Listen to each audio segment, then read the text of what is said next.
All right. Welcome to Inside the Success of a Summit. I am sitting down with my summit manager, the person that was the puppet master behind me, leading leading me through the darkness of my very first summit, my very first online summit. I'm sitting down with Jenny Wright. And Jenny, it was so great to have you by my side as I did this because I've been a speaker, I think, on maybe 24 virtual events, but I'd Mhm. never hosted one. And I knew that when I wanted to finally host my own virtual summit, the summits that I always enjoyed being a part of were ones that you were helping organize. So thank you again so much for helping me with my summit. I'm so thankful for you. Oh my goodness, of course. I'm like beyond happy to do it. So the way that we're going to sort of structure this out and why we're talking about this is to break down the success of a successful summit, like the break it down into its components so that people can understand and see what it takes to run one of these successful summits. So we're going to first start with a quick little definition, like what is a summit and why are we doing these? So summits are a list build. They're a version of a list build that is organized like a live but virtual online event. And it's mostly organic traffic, although you can do some paid traffic if you want to, but it's based on organic. And the whole goal is to grow your email list using the authority of other speakers/experts who are participating on your event, and they invite their audiences. So we grow our event by promoting it on social media, and our experts promote it on social media with us. And then they will help us participate in that, and we will actually get registrants. So all of the interviews tend to be pre-recorded. That's the usual with that. So pre-recorded interviews so that people, it's not live, which takes up a ton of time, but there are some live components that you can do. And the whole goal, again, is just to grow your email list with really high quality leads so that you can offer them your programs, products, and services later on. And it makes sense. Well, and the thing too that I loved about it, Jenny, is, well, one, growing my list was amazing, but the collaboration aspect between me and the other speakers. So everyone that was on my summit, I've had the opportunity to either see speak in person, they've been on my podcast, or a couple of them were brand new to my sphere. They applied to be a speaker at the event, and I even said this to a number of the speakers, was I love that we've been able to get to know each other better. I love that we've had the Yes. opportunity to I was actually able to sit down and learn from you, ask my questions directly to you. And that for me was so great. The collaboration aspect of all of us coming together, sharing our audiences. And, one of the speakers reached out in the speakers Facebook group afterwards and he said, I couldn't believe how many people signed up for my lead magnet from it. And those are all new people that are in his world now, thanks to us all collaborating together. Absolutely. And that's the point, or one of the points of a summit is also creating that community and that collaboration so everybody gets to know each other and helps each other. Now, I've been doing summits for a long time, over a decade at this point, and yours is one of those summits that I'm definitely going to put in my top 10 of success stories. So we're going to break it down as to why. And I want to talk about quickly what happened before the summit and what came as a result. So before the summit, you had been in business trying to grow your email list for how long? Oh, well, this is something that I had been working on since 2020, really. I had no email list before 2020. And then I was trying to figure out different lead magnets. I was definitely doing a spaghetti at the wall method of like, well, here's a lead magnet. I guess it's not really working. Here's another one. Yes. And in 2021, I found a lead magnet that worked. I was getting a lot of opt-ins. I was getting a lot of people signing up for the offer that I had. And then it dried up. And so I created another one. It did well for a little while and then it dried up again. And I was like, gosh, I'm struggling with what the next best lead magnet is. And I don't want to be recreating the wheel every, 2 months with these lead magnets. They take time. Yeah. And so I was kind of staying stagnant for about, and I think I even emailed you about it. So I was like, I don't know what to do, but my email list is stagnant. Every single time I get like, I do an event, I get 70 new opt-ins, but I've just regrown the 70 people that have dropped off over the past, 2 months. Exactly. Yeah. And then this was amazing. This gave it a boost. I have a couple new lead magnets now. I have a couple lead magnets I've put together specifically for the summit, and one that came out of the summit. So now I have other ways that I can continue trying to promote people into my sphere, but the summit, it doubled it. Exactly. So it took you from 2020 numbers wise here, right? It took you from 2020 until at the time we're doing this, it's March 2023. So it took you approximately just over 2 years to create the list that you had. Yeah. And that was a bit of, it's like, so some of it was a grind, and then other parts, you had a lead magnet that really caught wildfire, which just went on crazy when Clubhouse came out. Yeah. And we were getting 25, 35, sometimes even more registrations per day. It was going like crazy. Yeah. But then that dried up. And then when we had the summit, which took place in February of 2023, you were able to double that list in a span of about 4 weeks. So we had a 3-week promotional period, approximately 4 weeks, because we opened it up early because we were kind of gung-ho, which was fun. And then we were open, the summit actually ran for 4 days, which means the interviews were running, the pre-recorded interviews, live panels that you had going on and things like that, that ran in a 4-day span. So during that time, that 4 weeks or so, 4 or 5 weeks, you were able to double the list that you had spent over 2 years creating, which is an incredible feat. That's exactly the point of what a summit can do. I love that about it. And you created what I call a list injection. So now you've gone from the onesies and twosies and the, half a dozen people a week kind of thing to doubling it. And now we have all those people. And we will have attrition. People will unsubscribe, totally normal.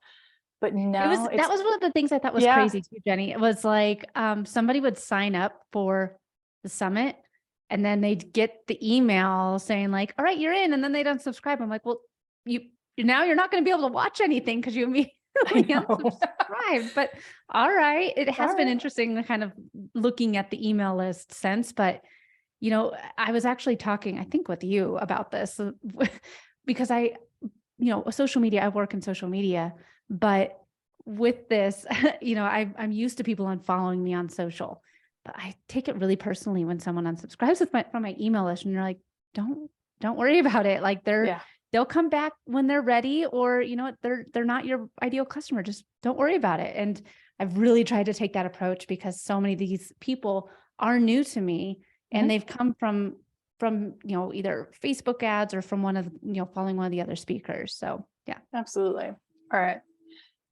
Good points you've made some really great points there. And I love that. We're just kind of like branching out and diving in. So we had some expenses to build out this event, and we want to get transparent and clear, because if you're thinking about hosting one, and if you're here, you're listening to Katie's story as to why she hosted one and things like that in the background. If you're thinking about hosting one, let's talk real numbers. Okay. So we're not going to talk in absolutes. We're going to talk in generalizations, because some of those numbers are still coming in. But we did do a paid ad budget for this event. So you were spending a little bit of money on paid advertising, but we were relying almost completely on the organic side with our speakers. Am I right? Yes. Okay. So approximately, what do you think that you were spending on paid advertising? So for paid ads, I spent, I think, about $2,000 in paid ads through awareness campaigns, conversion campaigns, and retargeting campaigns. Okay. And how do you feel those went? I think that, I would have liked to see more conversions come from it, obviously, but I think that for the price that I spent, I'm satisfied with it. I got a number of good leads out of it. A number of people converted out of the, Facebook ads.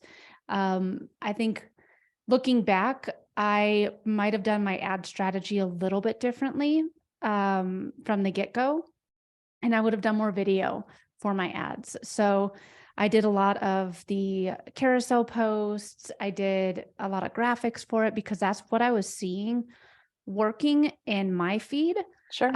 was a lot of the graphics, but doing a lot of ads, I've also found that video is king. And I should have just, I have a hard time with video. I have a hard time showing up on video. So I was like, oh, well, look. And I know it was me saying like, oh, well, look, these are what's working right now. You don't need to Yeah. do a video, Katie. But Oh, you convinced yourself out of it. I did. Okay. Even though like I know better, I know that video does great, but I was looking at what was going on in my feed and I was like, well, let's just give it a shot. And I think that I could have had more conversions if I would have incorporated video on it. I like that. I like that honesty and the transparency on what possibly could have done better in that space. And if you were to do this again, I think that's probably something you I would need do. to take my own advice. Like I know. I help people with this, for their summits and stuff. And I need to take my own advice. I always tell people like, yeah, let's do at least one video. And Yes. I've talked myself out of it.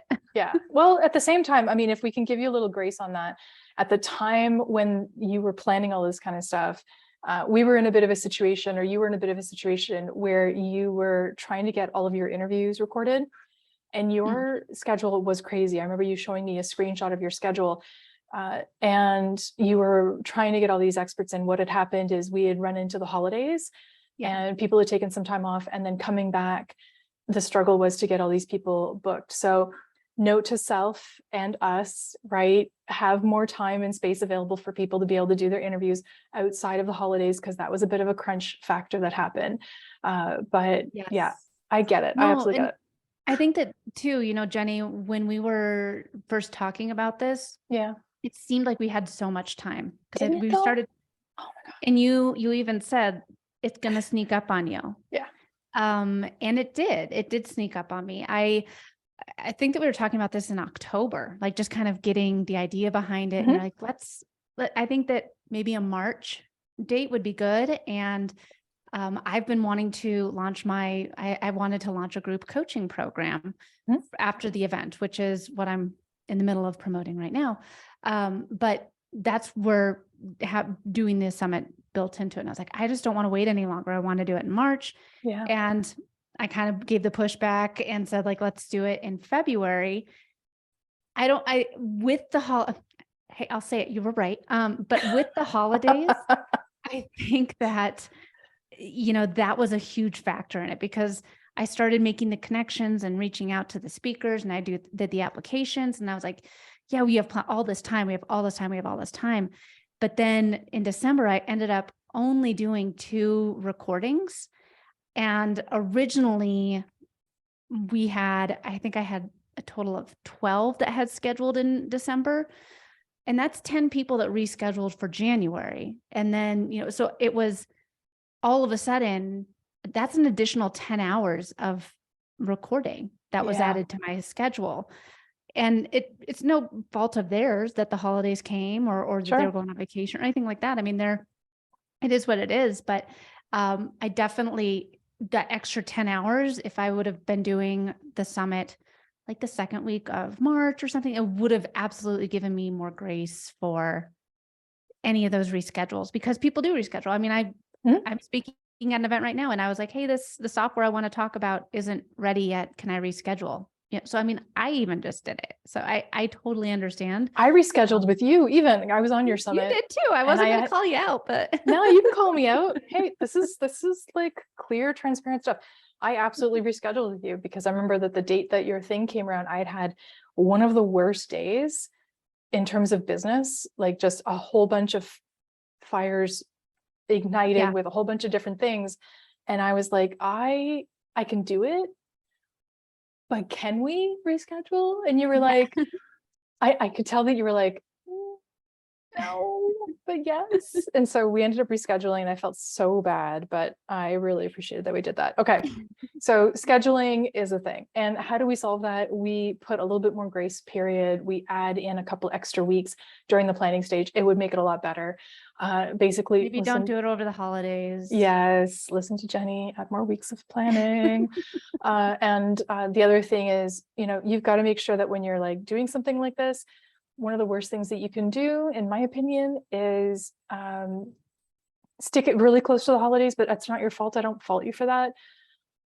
But also, I have clients that go away or want to go away on vacation. And I'm like, if you go away on vacation, we are going to run into problems. So Yeah. not that you did that, but it No, was, I didn't. I cleared no, my schedule. because you listened to me, because I told you if you go on vacation, I'm going to show up and bring you home, which I threatened to do.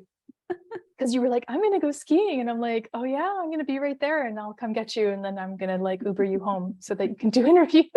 Yep. Okay, so that was good. But what I loved about this, and something else that really makes a difference when we're talking numbers, right? So you spent the money on ads and it got you some good leads, which is great. Now, organically, we were able to get, we were able to double your list. And that has to also come from the fact that we had a high converting funnel. Yeah. So the summit itself consists of having a landing page with a thank you page with the opportunity for people to upgrade into an all access pass. We had all of that, but the landing page is key to getting those people into the summit. And industry standard for a landing page is anywhere between 20 to 30, maybe 35% conversion rate. So if 100 people land on your page, between 20 and 35 will actually register for your event. Now, yours was converting at 66%. You kept saying it was going to go down. You kept I thought saying, it was like, going to go down. don't get too excited about this, Katie. I mean, if you're doing it might change, but that's great. It is great. It is great. I didn't even check. I didn't know. This is news to me. So I'm excited. I thought it was going to tank with that paid ads. I really did, because what happens usually is that with cold traffic, it tanks. But the great thing is that because you've been running exposure ads, or for people to see awareness, who you are. Oh, thank you, awareness. Yeah. And you've been doing that for some time. You probably have quite a bit of a pixel going in terms of potential audience, and that retargeting is most likely what saved you there, is that retargeting piece that you did. So we were actually going back and hitting up the people that had already seen something and things like that. And I think that was probably a really great strategy on your part, and that kept that opt-in rate really high. And also, the page just looked really freaking good.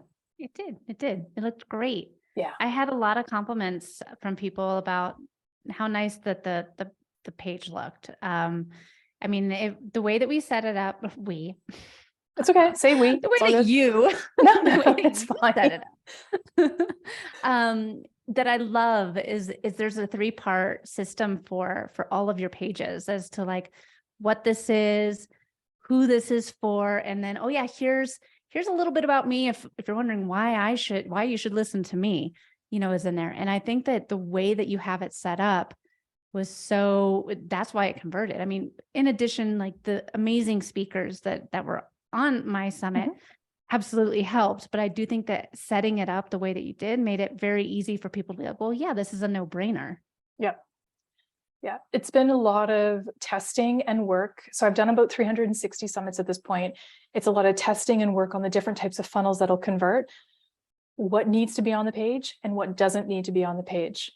And what we always need to have is those 3 components, those main 3 components you talked about.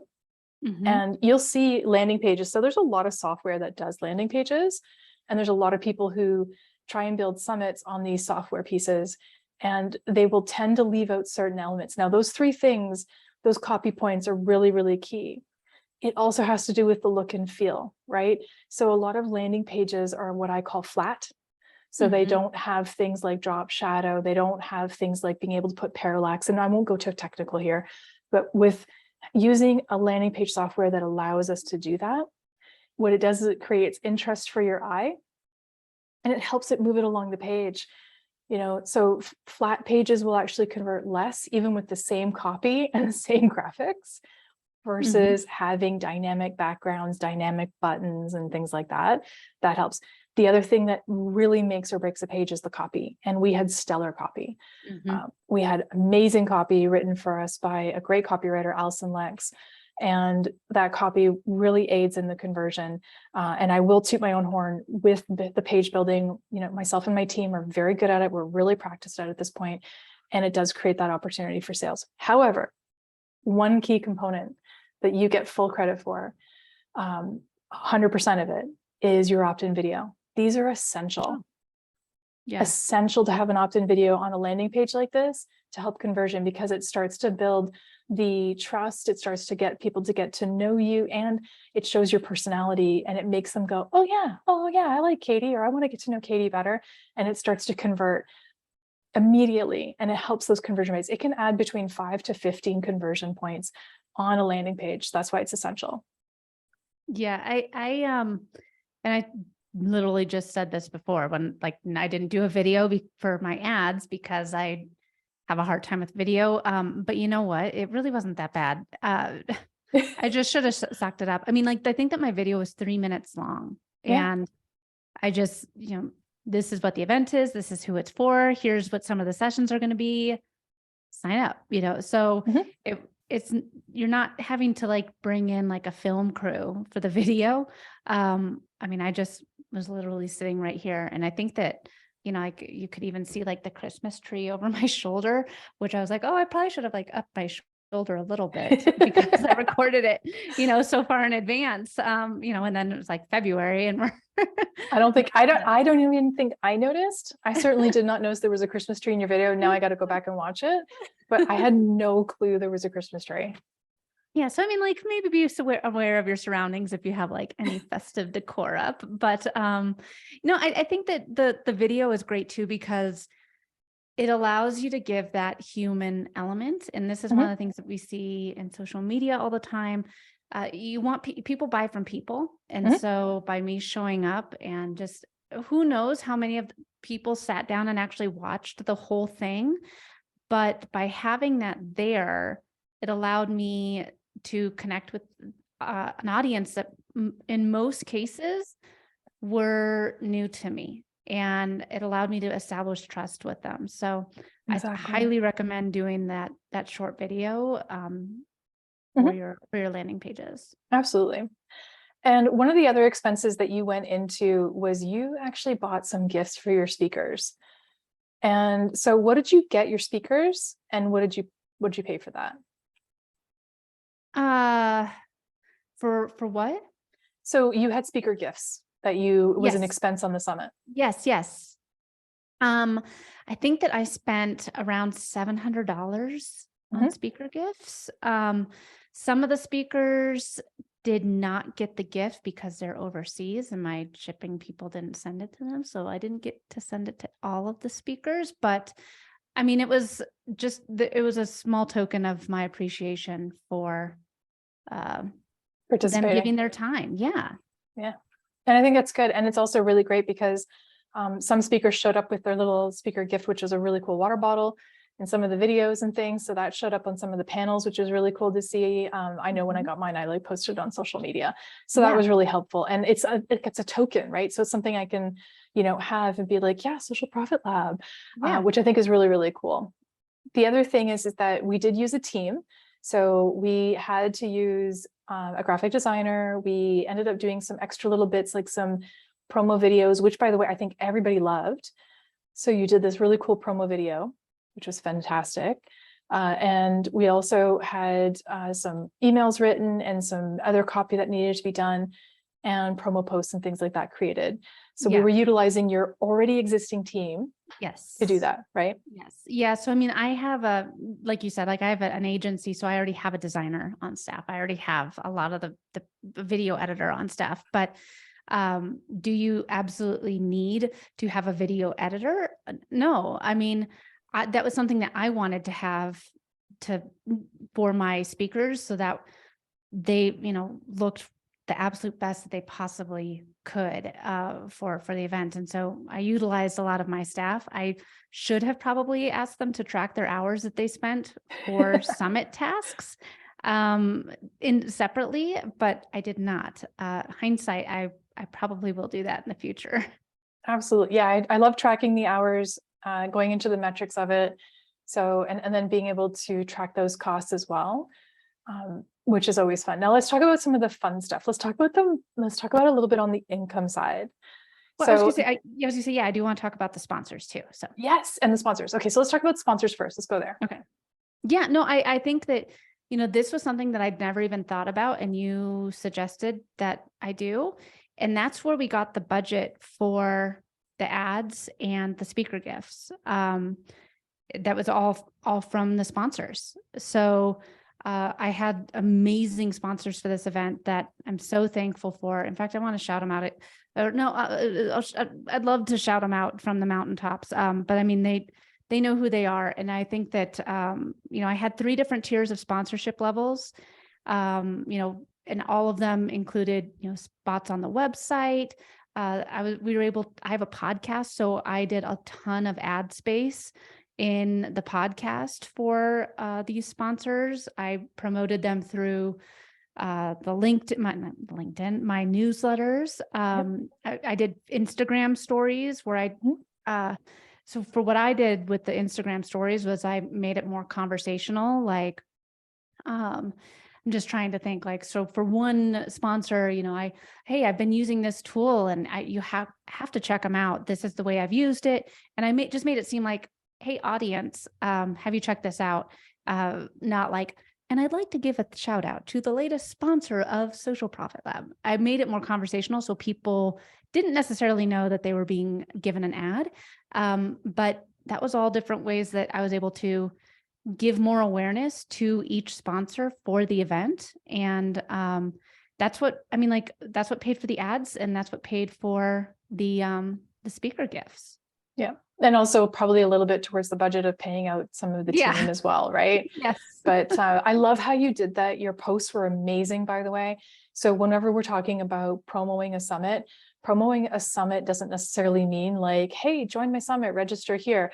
It's about the lifestyle. It's about I'm using this tool, or I just interviewed this person. And it's all these different ways where it doesn't have to be such like a knock on the head. And I love that's how you do that. And that's one of the approaches that I love about you, which is why I love what you do so much, because you are so authentic in the way that you do it. And it doesn't sound salesy and spammy. So you being able to do that and having that ability and quality really, really helped. And I think that was fabulous. So sponsorships were great. So if anybody's asking or thinking, sponsorships are creating different levels within your summit for creating exposure for either brands or people at different price point levels, right? So there's usually 3, maybe even 4 price point levels, from super, super affordable and maybe a little bit higher, that have different things within them to help people get more exposure, from putting logos on pages and newsletters, like Katie was saying, but also, being able to sell pre-roll and post-roll ads in a podcast, as well as, mentioning them at the beginning of a video, at the end of a video. There's so much you can leverage, and there's more leverage than you think in what you can do. So sponsorships are really cool, and they're a great way to defer the costs of a summit. Yeah. Yeah. I think it gives you more opportunities too. Yeah. Because, it is expensive paying out the team and all that, but it's worth it. But I mean, like, depending on what your budget is going into it, having the sponsors really allowed me to take the summit to the next level.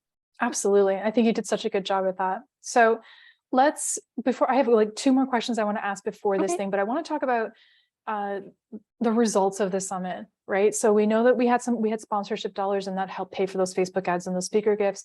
We know that we doubled your list. We know we had an opt-in rate of like 66%. That was on average, by the way. Sometimes it went a lot higher, and then it kind of like moved around. But let's talk about the amount of VIPs that we sold and other opportunities that you've received as a result of the summit. So let's talk about VIPs. Cool. Yes. So VIPs, I'm trying to see how many I had. I sold about $5,700 worth of VIPs. Congratulations. Thank you. The speakers do get, I gave the speakers 40% commission. So whoever the speakers sent over that used their affiliate link, they will get 40% of that commission. And really, I had some of the speakers that were like, I don't need the commission. I'll promote it, like I'll share it, which is fine. I mean, I'd like to give them their share because I appreciate them, but ended up with about $5,700 worth of VIPs. And I think that was pretty good for your first summit. If I could convince you and work on you to do another summit, most likely that would go up quite a bit. Yeah. Simply because of, refinement, tweaking, and things like that. We also looked at our pricing structure for the VIP. So at the beginning of the summit, we were noticing some trends with the VIP and the pricing, and we decided to make some adjustments on the pricing, and that actually created a flurry of sales, which was awesome. So it was the intended reaction that we were looking for, which I'm glad that we did. And that was really great. So from the VIPs, which is great. So we had 2 tiers of VIP, and we had what's called an order bump. So we had a low end VIP and a higher end VIP. And then everybody had the option of upgrading and grabbing what we call an order bump, which for you was a workbook. And what we saw is that we had a large number of people taking the VIP. And then from the people who took the VIP who were buying it, approximately 35, almost 40% went for the bump. So we were increasing our average basket quite a bit. So our bump was $47. We were able to increase our average basket by $47 half of the time, which is fantastic. And it just added to the overall income that you were able to create from the event. So that was fabulous. It was doing a workbook takes time. And we talked about that, you and I offline, how much time it takes to create the workbook. However, and I want to emphasize this with summits, everything you create within the summit, like the lead magnets that have come out of it as a result of you building them, all of that is repurposed. Like you can repurpose all of that, right? The workbook can be repurposed and everything. So I think that's fabulous. The workbook, that was a lot of work. I forgot about that. But I mean, like, I think that it was definitely like a great bump to have, because like you said, so many people opted in for it. And I mean, it was 113 pages, that workbook was, once I was done with it. Yep.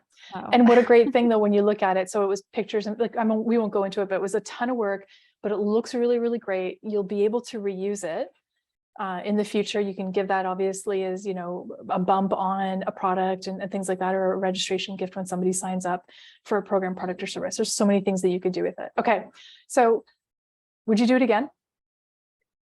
I think I will do it again. I want to see how I feel, a little bit further after like wrapping it up. I mean, I just finished this a week ago, and it already feels like it was a month ago. It was, I remember thinking while I was like mid-summit, I was like, God, this is so much fun. I'm enjoying doing the summit more than I'm enjoying doing my day job, because it was so much fun. And it was so different from what I was doing every single day. And it was allowing me to be creative in a way that I hadn't been creative in a really long time. And so it was a very worthwhile experience.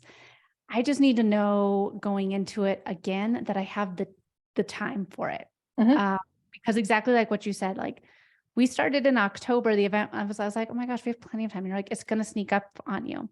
And even though we had 5 months, it still snuck up on us. And there was still times where like, it was the night before and I'm finishing things. So it was going into it like now, I'm like, okay, well, I'm going to have to prepare for this. I'm going to have to prepare for that. And I just have to know that I have the capacity with my schedule to do a summit effectively, because it was so much fun. I found myself diving into it, probably doing more things that probably I really necessarily needed to, but it's because I had so much fun doing it. It made for such a great experience. So when somebody like you does what you did, which was just, really expanding the experiential side, it creates a great event. We've seen a ton of comments coming out of this event, a ton of people, responding and saying how well it was done. And what you did also fueled quite a few of your experts, I might add, to do their own thing above and beyond. We had experts creating their own promo videos. Yes, we did. Yeah, it was amazing. I mean, like, I'm so thankful for my speakers. Like seeing some of the stuff that people were doing, like it's so true. Like some people went like so above and beyond, and like just it meant the world to me, because like I've put in so much work, and to see them be like, I'm just going to create another video for this. And it's like, oh, thank you. And so many people went live with me to help promote it. And, people had me on their podcasts to help. And it just meant so much to me that other people did those yeah, I'll go ahead and go live with you for 15 minutes, like, or whatever. Yeah, sure. You can come on my podcast. But that's the stuff that where I'm like, this is what was so worth it. Is like, I've made such amazing friends with these speakers who I already really respected because I feel like they're some of the smartest in the industry. But now I'm like, gosh, they're just such a nice person. They're like up here, like I would, cross hot coals for them. And I'm sure they appreciate that. So one other thing I want to ask you, and then we're probably going to wrap this up. What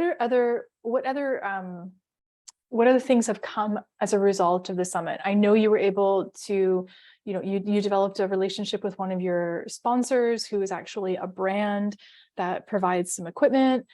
You were able to do a couple other things, potentially with some speakers, but I also know that I think you said that you got some speaking gigs. So tell us a little Yeah. bit about like what you got as a result of the event, what you learned as a human being, how has it elevated you in the business?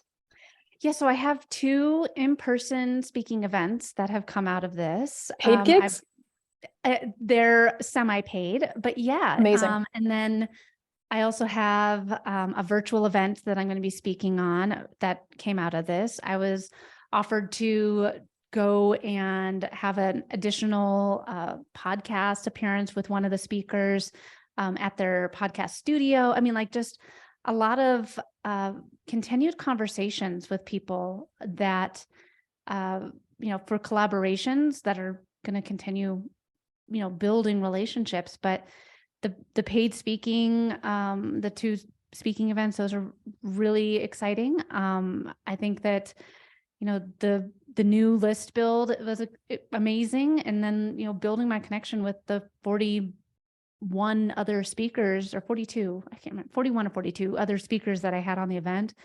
That, right now it's not like, I mean, like, it's great having them, but I mean, who knows what kind of collaborations we can do, how we can refer business to each other now that we've been able to spend more time with each other. And that's where I say, like, I'm only a week out after doing this summit, but I think that I'm really going to see like a lot of the benefits of it 60 days from now. Yeah. And see like, okay, this is what happened because of that summit. And this is what relationship happened. This is the new business that was brought in from it. Because I think it's still too soon to really say like, the full benefits of the summit. I mean, there's a lot already, but I really think that I'm going to be able to say that there's a lot more 60 days from now. I completely agree. And you'll see that happening, 30, 60, even 90 days out after the event. And so the last question I really want to ask, because I'm so interested in hearing from you about it, is what would you recommend people do first if they're thinking about hosting a summit? I think I would say to listen to Jenny because make sure that you have the time for it.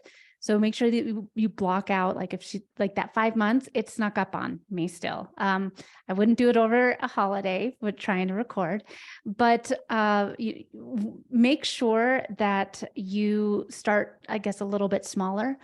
41 speakers was awesome. I'm the 42nd, I think. So there was 42 sessions, but that was 42 hours of just recordings. That doesn't even include the workbook. It doesn't include like the pre-interview call. It doesn't include any of the other things. And I would probably, hindsight, I should have stuck with like 20 speakers, maybe 30. But there were so many people I wanted to have on that I was like, oh, well, I want to ask so-and-so and I want to ask so-and-so. So I would say probably go a little bit smaller with the speaker lineup. And then have a clear strategy of what's next. So, for me, it was my group coaching program that I'm launching. Know what you want people to do after your summit. Like, do you want them to download your app? Do you want them to book coaching with you? Do you want them, what is it that you want? And have all of that stuff ready to go, because that's one of the things that I'm actually playing catch up with. And you even told me, Katie, make sure you start writing those emails. Yes. But it's something that I'm still playing catch up with now because I just didn't have the time to do it before. So get the post summit stuff, the what's next. Yes. Get that done before the summit. Yes. so that you can breathe a little bit and get back into your normal routine instead of still, because I mean, essentially, I'm still launching Mhm. right now. So I think that that would be the biggest thing is go small for your first time, have that, listen to Jenny, and have a clear strategy in place for what's next post summit, because it will sneak up on you, and you need to have that everything ready to go so that you don't lose all these hot new leads that you have in your network. I'm grateful I got to be part of it, but I'm also just excited that we got to have this conversation and, answer a lot of questions that most people are thinking about when they're thinking about hosting a summit, but also just get the back end. A lot of people would just love to get this sort of back end scoop as to how it went. And we're not sugarcoating anything. It was No. hard. It was hard work. There was a lot to it. There's a lot to do, but I think we can agree that the benefits outweigh any of that, like 10 to 1. Mhm. And you just get so much out of it. Yeah, and I do have to say too, Jenny, it helped so much that you're like, I can't tell you how many people reached out to me and said, like, this is such a great event. You're so organized.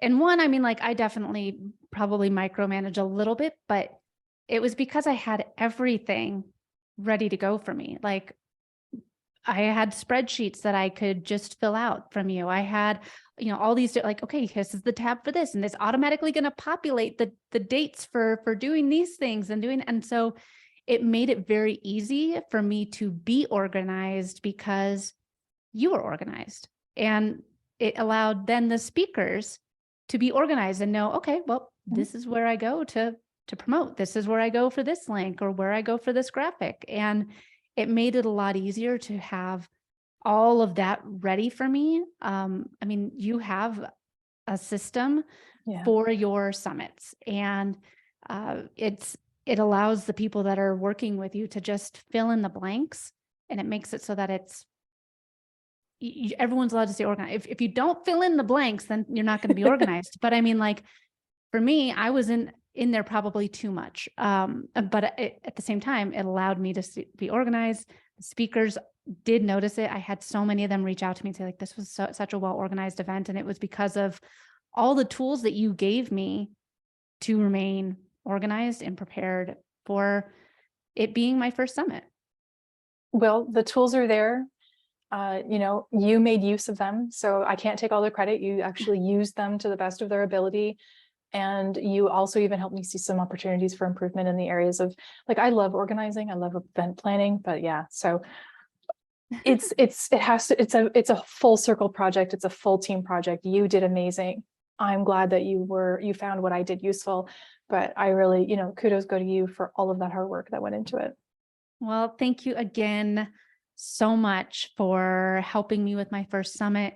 I do have to say it was a huge success. And right now I'm still kind of in the post summit coma, but I think that it's something that I will, like I said, I fell in love with doing the summit more than I did what I was doing the summit for.